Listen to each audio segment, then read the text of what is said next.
Welcome to the Flora Sage podcast, a place where we help you create a life you're excited about. Welcome back to the podcast. I'm Flora Sage, and today we are going to talk about how to counteract the fear of losing something that is really freaking amazing. So recently I was Voxering with one of my private clients, and she was talking with me about how summer is her jam. How she feels so happy and so in flow. And for the first time in her life, she feels deeply and completely satisfied. She said, I have so much time to spend with my daughter. It's sunny. I'm being active. I have an amazing social circle. I feel good physically. I feel good mentally. Just literally everything is going perfect. My business feels great. And she said, but part of me, there's a little tiny voice inside that is a little fearful or a little scared that this isn't going to last. And so one of the things that I reminded her is that change is the only constant. Change is the only thing that we truly can count on in life. But then I also said, change, when it happens, doesn't have to be bad. It doesn't have to be for the worst. It doesn't have to be for something that's not favorable to us. Change can mean that it's just getting better and better and better. One of the things that she's worked on diligently in the last year is her mindset. And, she used to just struggle on finding that joy, finding that happiness, and just allowing space to receive instead of constantly pushing and constantly hustling. And she's made that conscious shift, that tangible shift that we spoke about in the last two episodes. When she had that tangible shift, she's like, oh my God, everything feels so easy. I'm like, yes, it can and does feel easy when you have that mindset shift. One of the things that I recommend that she do is to get out a journal and to be in one of the spaces that she feels totally and completely deeply happy.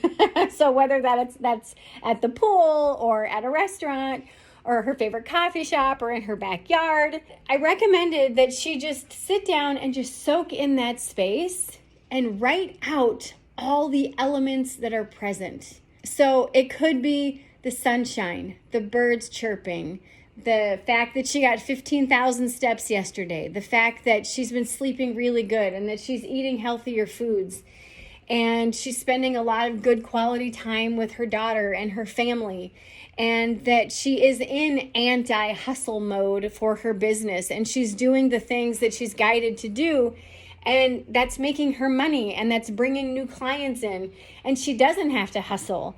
And the feeling of just relaxing into the fabulous social circle that she's built and that she's created, and, going to the pool every day or almost every day. Allowing yourself to recognize when you're in a state of just bliss, it's okay to ask yourself, what am I doing?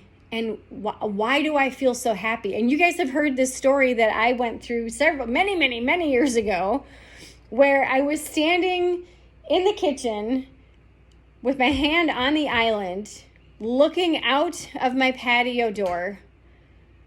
And I felt like I was going to explode. I was so happy. And I literally asked myself out loud, why the hell am I so happy? And my kids were in their bedrooms and they laughed. They're like, did you just ask yourself why you're so happy? I'm like, yes. I'm like, because it's so good. It's like, I don't want to lose this. It's just, it's so good. It's so freaking good. Where it's like everything just feels good. And I asked my client and I said, so what is the essence of this? Why do you think you feel so perfect and so in flow and so happy right now? She goes, because I don't want for anything. I don't want more. I don't want anything. What I have is what I truly want. This is my dream life. And she goes, I remember back when I was a kid, I would script out my dream life, and I'm living it right now. She goes, this is nuts. This is so nuts that I feel so happy and feel so good. And I'm like, but this is what you've been working towards. We've been working together for about 1.5 years now. I'm like, this is what you've been working towards. And she's like, but I don't want to listen. I'm like, you don't have to. You don't have to. So, getting back to the exercise that I gave her, I said, grab your journal, write out all the elements, all the things that you feel are present, and especially write out that statement that you said, I don't want for anything. I don't want more of any, like right now is perfect. I'm not wishing or pining for something else. Like what I have is perfect. I'm like, yes. One of the things that she also said to me was that she doesn't like cold weather. She's like, I really like being outside. I love the warm weather, and I just don't like the winter. And I said, okay, perfect. Knowing something is half the battle. Now what I want you to do, a couple pages off of your perfect list of writing the elements of your perfect life right now, I want you to write out fall and winter. And I want you to write out those things that you don't like about those seasons. 1, that you're inside all the time. 2, you got to wear a ton of clothes. 3, you're not as active. And so write down all those things that typically kind of plague you in the winter. And then ask yourself, okay, how can I take this perfection of summer and shift it into the winter months? So the fact that you go to the pool almost every day during the summer, you're getting a lot of vitamin D, you're in the sunshine, this is fabulous. So there's a thing called Resort Pass. It's in here in Arizona. They have it, I believe, in California and some other states, but it's called Resort Pass. If you just Google Resort Pass, you should be able to find it.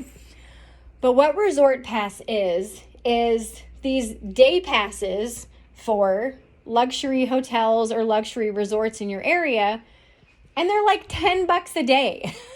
Sometimes even cheaper, sometimes a little bit more, but that gives you access to all the amenities, not the room, because obviously you're not renting a room at the resort, but it gives you access to all the amenities, like the restaurants. It gives you access to the pool, the hot tubs, the cabanas. If there's a beach, then their private beachfront.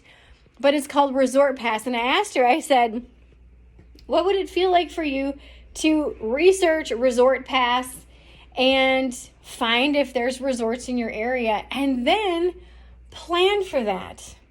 Maybe, every weekend, go to a resort. You can hang out all day at an indoor pool or a hot tub or wherever, whatever, and allow yourself to just kind of get that beachy feeling, but just not have to get the plane ticket for it. You know what I mean?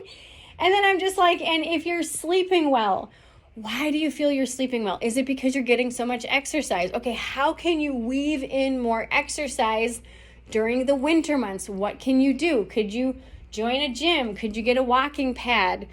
And start planning now so that when the time comes, when fall comes or winter comes, you're mentally and physically more prepared for those months, so that hopefully that transition into or from summer into fall into winter will be less abrupt and a little bit more palatable, so that you can still retain and hold on to that feeling or those feelings of your life just being absolutely perfect. One of the things also that she mentions is that she's spending so much time with her social circle. I'm like, start planning those social events now. You could have a weekly game night and have everybody on this Friday night, it's at your place. And then next Friday night, it's at her place. The next Friday night, it's at the other person's place. And just have like a family game night. Like, how fun would that be? It could be a potluck or whatever. But just allow yourself to just recognize that this doesn't have to end. You can capitalize on those elements, and you take those elements and you bring those elements into the fall, into the winter. I know a lot of people struggle with this. I've struggled with this in the past, and this is exactly what I did to help myself during those transitional spaces when I lived in Wisconsin. Whew, that was like 7-8 months worth of winter. And my mental state was like, oh, good grief, this this is hard. This is really challenging. And for me, I do better in warmer climates. But when I was living there, I had children's museum passes, science museum passes. We had Mall of America, like the Camp Snoopy or Camp Nickelodeon pass, so that we could like do all the rides and do all the things. And so my kids and I, even as teenagers, they loved it. They loved it because at any given weekend, we could go do something. We had the yearly passes, so it was essentially free because it was just like a one-time pass. And we also had the zoo, and most of the Minnesota Zoo was inside. Even when we lived in Oklahoma, we had all that stuff. We had passes for the zoo. We had passes for one of the museums there. We also went hiking all the time. And so basically, I say all that to say this. When you're in that space of absolutely loving something, make note of the elements that are present. Make note of the elements that make it feel so good. And then ask yourself, how can I bring these elements into other aspects of my life or in other seasons of my life? When we allow ourselves to just be in the moment, that's everything. And that's one of the things that she said is, I don't want for anything. Like, I love my life and it's so freaking good. And I'm here to tell you that when you're in that space, when you love your life and you don't want for anything, that's when it gets even better. That's when things show up that you wished for decades. All of a sudden they fall in your lap and you're like, wait, what just happened here? How did I just finally manifest this? Like, what? That's because you were in that deep state of appreciation and gratitude for what you already have.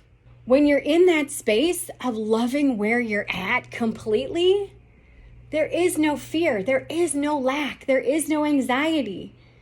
You just settle into and love where you are. And that vibration is so much higher and so much more fluid.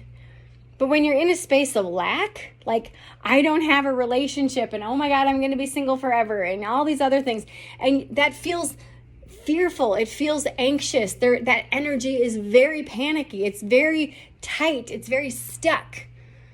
It's that lack energy. I want you to think about a time that you felt that lack energy, like I don't have this and so has that. When am I going to have this? Why don't I have this? What am I doing wrong? That energy. Think about that. Where do you feel it in your body? And then I want you to think about having something, having your health, having wealth, having clients, having a fabulous job or career, having that fabulous relationship, whatever it is, you don't want for anything. That energy is so much more fluid. So allow yourself to really look at your life and say, where do I feel really deeply happy right now? And write out the elements that are present.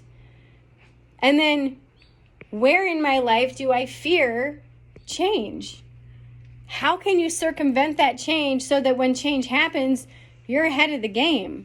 But then also recognize change, it's just a plot twist. It's like plot twist, like in a movie. You're like, oh, I did not see that coming. Oh my gosh, this is crazy. So we're recently watching Vikings, the one that started on the History Channel, and now I believe it's on Prime. I haven't seen it before, but my boyfriend has. And we just watched the episode where Rollo goes to the seer and is like, oh, my life sucks. Like, everything sucks. Life sucks. He's just like wallowing. And he's like, why am I here? And the seer laughed his ass off. And he's like, dude, if you knew what the gods had in store for you, you would be dancing around the beach naked. Because if you know this, any history, you know that Rollo ends up being a king in Francia, I believe. And I believe France, Francia, Normandy, something like that. But I'm not very good with history. But in any case, that part I do know. He does end up being king of somewhere, I think in France. But he doesn't know that. Think about those plot twists that you've had in your life. where you could not have even guessed. You're like, dude, I can't even believe this is my life. Like, I can't believe this exciting thing happened or whatever. And it's like, there are many times when we have fear, when we have these seasons of our life that don't feel good. And we're so caught up in the lack, and we're so caught up in what doesn't feel like flow, that we forget that this is just for a time. And this is also a reminder, is when you're going through those times, when you look at and find those elements that do feel good and that do feel in flow, it softens the things that don't feel so good. And it allows us to utilize the law of increase, which gives us more of what we focus on. This is part of your reticular activating system. Your RAS, or reticular activating system, gives us more of what we focus on. It's part of our brain. It literally filters out the stuff that we're not focusing on and gives us more of what we are focusing on. I've done many episodes about that here on the podcast. So today, give yourself permission to pay attention to what is working so good in your life and what feels so incredibly amazing, and write out the elements. Make note of that. Like, legit stop and say, what feels good in my life and why do I think it feels good? And then think about a season that is coming, like summer to winter. What are you dreading? What don't you like? And how can you mitigate that? How can you plan now to help yourself feel good in that season to come? Because we know winter always follows fall, which always follows summer, which always follows spring, which always follows then again winter. We know it's coming, but for some reason we all are like, oh my God, winter's here. Shit, what do I do? It happens, trust me. So you can get ahead of it this year while we are in summer, okay? All right. If you want my help with this, I have private coaching available. My coaching program is called Align Your Life. I also have an Align Your Business program that's for business people. But if you want my help aligning your life, click the link in the show notes. Let's talk. This is very affordable, especially considering the massive shifts that happen in your life and the deep level of happiness that you ultimately end up getting. So click the link. Let's talk. Remember, all it takes is a clear vision of what you want and the willingness to take one small degree of a shift every single day in the direction that you want to align into a life that you love. I hope this serves you today. I love you, and I will see you in the next episode. Thank you for listening to today's podcast episode. All links mentioned are in today's show notes.